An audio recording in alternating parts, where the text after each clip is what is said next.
Could be talking about a friend of mine.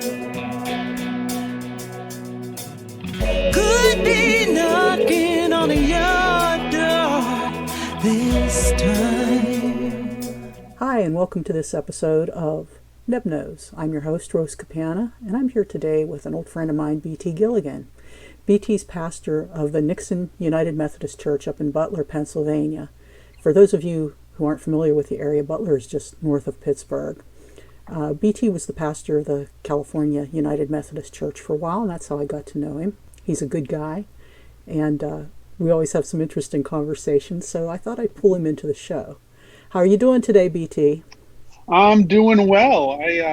Not sure how I feel about you calling me a good guy. You got to keep up that tough guy appearance. Oh, you're so tough. You're so tough. That's funny. Now, we're into Christmas week, and I know a lot of people are struggling with this pandemic because of the isolation. They're the people who are trying to adhere to the protocols and precautions surrounding that. So let's talk a little bit about ways to cope during this pandemic with a holiday. I know there's a lot of depression that happens this time of year for good reason, you know, whether it's seasonal affective disorder or holiday depression. What are some of your thoughts about that? Well, I think one of the first things to understand is that there's nothing wrong with struggling with depression, that it's a real condition, it's a real thing, and that people just have depression. They are not somehow less or inferior or weak or anything like that, and that's okay. The biggest part that people struggle with is this stigma or mentality that I just need to snap out of it or work harder or push through it, and that's not necessarily the case. And that nothing replaces getting actual medical help, whether that's through a mental health professional, a counselor, therapist, medications from our doctor. Those are okay to have and can prove invaluable. You know, I have spent about 2.5 years seeing a therapist regularly, and it has made an incredible difference in my life. So I think that's the first thing to kind of put out there and know that that's okay. You know, little things to dealing with the isolation, those are all helpful. But if they aren't what you need to know to take that next step and find a good mental health professional in your area that you can work with, that you can trust and talk to. Because there are things that we can do and we know that will help with some of the more mild things, especially this time of year. If it's right now where I'm at, it's gross out. We can't go outside, but getting outside and in the sunlight and the vitamin D, that's all great. Highly recommended. Exercise is good. Finding new habits and hobbies that encourage us. You know, we're all stuck inside, so learning new languages, learning to cook, these kinds of things can all put us forward there. One of the things that I've seen be very helpful is turning off the news. We can become so consumed by all of the news coming out, and one more thing is happening in 2020, and you know, all of that can take a lot out of us and just drain us and leave us feeling depressed. So when we turn that stuff off, or turning off Facebook and other social media pieces, because on social media everybody puts forward their best life onto it, and then we go in there and we see that that's not what our life looks like, and that can just drain us even more. And the reality is that's not what their life looks like either. That's just what they put on social media. Well, what's interesting about social media, though, is some people put their worst life on social media, and that's just as depressing. It is. Misery doesn't always love company. You know, that's a myth. The interesting thing is, yeah, sometimes it's really hard when you're comparing your life to other people's lives. I think what's difficult is people who are alone during the holidays. Those are the people I mostly worry about. I can't imagine that type of isolation. But I think there are ways from my perspective, to reach out. Maybe social media, a little bit here and there might work for them, or just making a phone call, or if you can make a small donation somewhere, maybe call someone up, a food bank or something, and say, I'd like to give this, and just chat for a few minutes and let them know you're sending it out. Any way to make a human contact, And being alone right now, like you said, this time of year, being alone is hard. I actually just spent this morning on the phone for about 2.5 hours, just calling everyone in my church to see how they were doing. And, there are several of them that right now, this is their first Christmas without their spouse. So they're already isolated and feeling alone. Then you add in the pandemic where there's nowhere for them to go. We always think about the stereotypical old guys who go to the local coffee shop and sit there for 6 hours talking to each other over coffee. Well, now they don't even have that. And there's nothing going on that can, increase the onset and the severity of Alzheimer's and dementia. It can just increase depression and loneliness.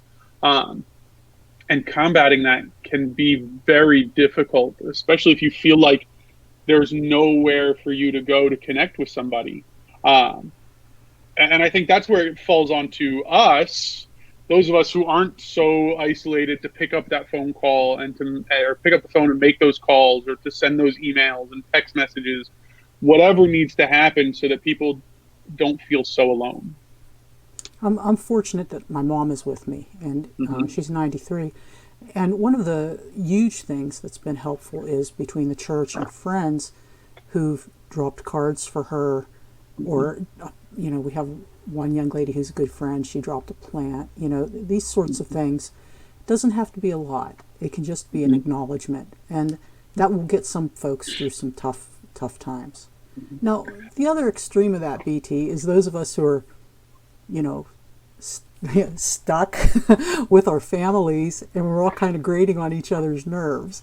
And as much as I love my mom, we get on each other's nerves occasionally. I know that's hard to believe, and I'm sure the same with you. There are little things eventually you start to notice, and it's like, oh, if you're going to do that again, I might have to scream, or just run outside and jog around the house a few times or something. So what are good ways to cope with our family members that we're maybe losing a little bit of patience with just because of this isolation and forced quarantine?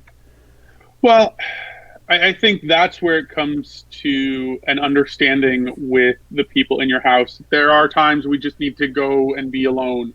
And this is where I think having a hobby becomes so important, whatever that is, that allows you to just sort of zone out, and being open and honest enough to communicate with the other people in your house and say, I just need this time. I just need a half an hour where no one talks to me and I can be alone. My wife is very introverted, and so she's handling this quarantine far better than I am, and this whole pandemic. But even when there's all 6 of us in the house, she's like, you know what, I'm gonna go take a shower. I'll be upstairs. And she just does her thing for an hour because she needs that time to herself. And I get to that point, but I have, my headphones I can put in, and I can listen to music and just kind of zone out. But we have to be able to talk to the other people in our house about that. That open communication of what we each need is so important through all of it. Yeah, and sometimes it might be something you can resolve. That doesn't necessarily mean, I have to go get my space and keep away from me, stay away from me for a while. So that's pretty cool. I know you're into running. Are you able to run now, even though I know the weather got bad, so that might not be a fair question. I am very much a fair weather runner. If it's below about 45 degrees, it's too cold, I'm not going out. So I haven't been out in a couple of months now. I've taken to using my elliptical, but for me, running was just very much to myself.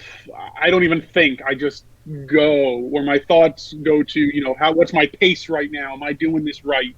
And I can focus on that one thing for that moment. What are your hobbies besides music? I see a chess set back there. Is that just a Queen's Gambit prop, or is that... No, that chess set, my grandfather, who came over from Germany, had a brother who was still in Germany, and my grandfather made the pieces, and his brother made the actual chess set, and made 2 tables and 2 sets, and they mailed each to each other, and they would play chess by mail. Oh, And that is that chess set. I love to play chess. I have been playing since I was about 3 years old. My main hobbies, I go skiing, I do run a little bit, I play video games, and I play a super nerdy game called Magic the Gathering. yes. If you're familiar with that card game. But those are about my hobbies right now. Yeah. Well, you're pretty busy even with the church stuff, so I don't know how you squeeze all your hobbies in. That's pretty remarkable. I don't Yeah. get them all as much as I would like. I want to touch on something too, real quick here. You're fairly, I don't want to say outspoken, but firm in your political beliefs as well. How do you balance that with members of your congregation who might not believe the same way you do? I know that has to be delicate because we tend to be more polarized now than ever, and I know that's stressing a lot of folks out this holiday season as well. How do you cope with that? So there's two parts to that for me, and maybe other pastors do it differently, but there's 2 parts for it for me. First, my personal views are exactly that. They are my personal views. If you were to come to Nixon United Methodist Church on a Sunday or tune in via Facebook or whatever, you would not hear a political viewpoint.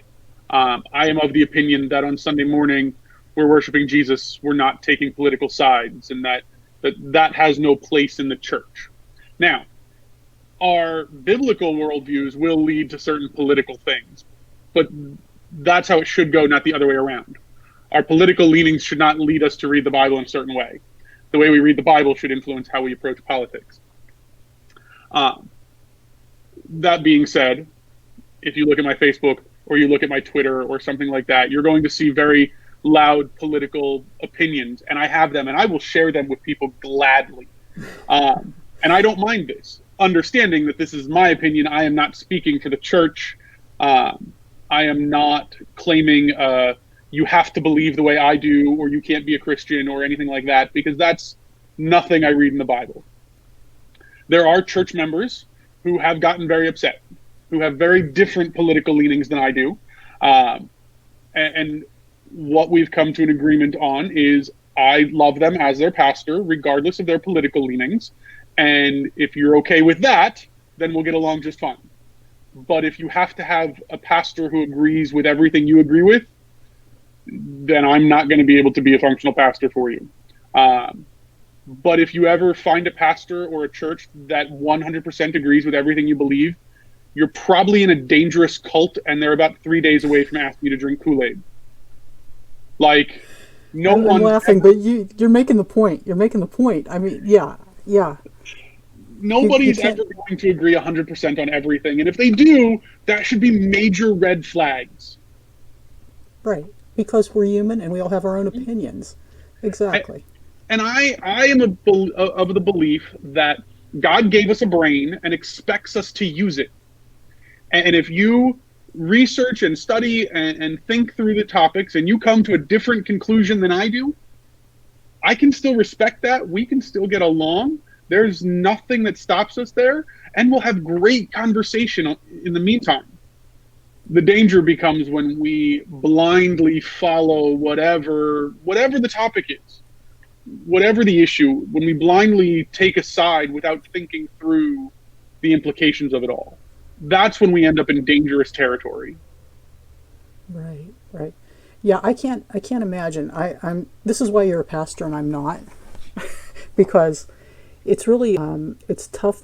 Like I said, it's so polarized that when each side digs in and there's no common ground, and it always devolves to name calling and nastiness. So I admire you for being able to walk that line with your congregation, because I'm not sure a lot of pastors can do that. They tend to be in agreement with their church and their congregation, and it's pretty cultish. Yeah, I would say that's a good word for it. An interesting thing, BT. I'm just going to pull this from my experience. It seems to me it's always seemed to me, from my perspective, that the more conservative your approach to Scripture, the more radical your politics tend to be. What do you think about that? Is that something that you found, or? Without using conservative or liberal or progressive terms to it, I think. Well, I mean liberal, conservative in the sense of interpretation, not political, Yes. and radical in the sense that you will be moved to more action or caring about your fellow human beings regardless of which side you're on. But I find one side seems to be... Yes. Yes, because the more you or I or we read Scripture and actually take those words and what they mean, the more radical it's going to make our actions. Mm-hmm. You know, Jesus says our eternity is based on faith in Jesus, but also says that is marked by how we care for the least of these, how we feed the hungry and clothe the naked and visit the imprisoned, is a marker of our faith. And so all of a sudden, if we're going to live out our faith, we have to feed the poor. But if we have to feed the hungry. But if we're feeding the hungry, then certain people will start to call us socialists. Well, I'm just following what Jesus says. And, you know, Jesus says, when you do this for the least of these, you're doing it to me. Well, now all of a sudden, the least of these happen to be showing up at our borders as children, and we're locking them up. That happens to be what we're doing to Jesus right now. It's not going to work. But if we do that, then suddenly we start getting called names that I don't want to mention and be put all over a podcast. Yeah, this is a vodcast, so it would be even worse because they would be able to watch you saying it as opposed to just hearing you say it. There are two things I'll say about that. First of all, the socialism tag is interesting to me because if the church hadn't failed in its mission, we wouldn't be asking the government to help poor people. Unfortunately, we live in a cultural church atmosphere here in America where certain things are gone because people will not accept the very radical call of the gospel to feed the hungry and clothe the naked and care for the widows and the orphans and all those wonderful things that we're called to do. The other thing is there's to me been such a hypocrisy of a church that will send, regardless of your political affiliation, missionaries to Mexico, but will not accept the children or the families to come here. And I have not found one good person to explain to me the logic of that. I think it's indefensible, frankly. I don't know if I can explain the logic, but there is a term for it that I've heard elsewhere called spiritual tourism. Yeah. Oh, that's good. Yeah. We send them down there. Really what we're doing is sending them on vacation where they can go and feel good about themselves and then come back. Yeah. And I think there are people who go for the best reasons, and they might not be going to validate themselves or whatever, but I'm not sure why their attitude would be so different when they came back after they saw all that poverty. We have wide open spaces and a ton of money. We could help people because, again, the church isn't doing it. Or the church is doing it, but not enough. And the ability is diminished because there's no money to do it and things of this nature. It's not always the want to that isn't there. Sometimes it's just the cash and all. And there are a lot of good churches that are doing the right thing and advocating. And I don't want to stand here and bash churches. No. All churches. There are a lot of good ones. And I would like to think Nixon United Methodist is one of them. And I could sit here and name other ones all over the country of all different sizes. But there are a lot of churches that engage in spiritual tourism or just outright hypocrisy over issues like this.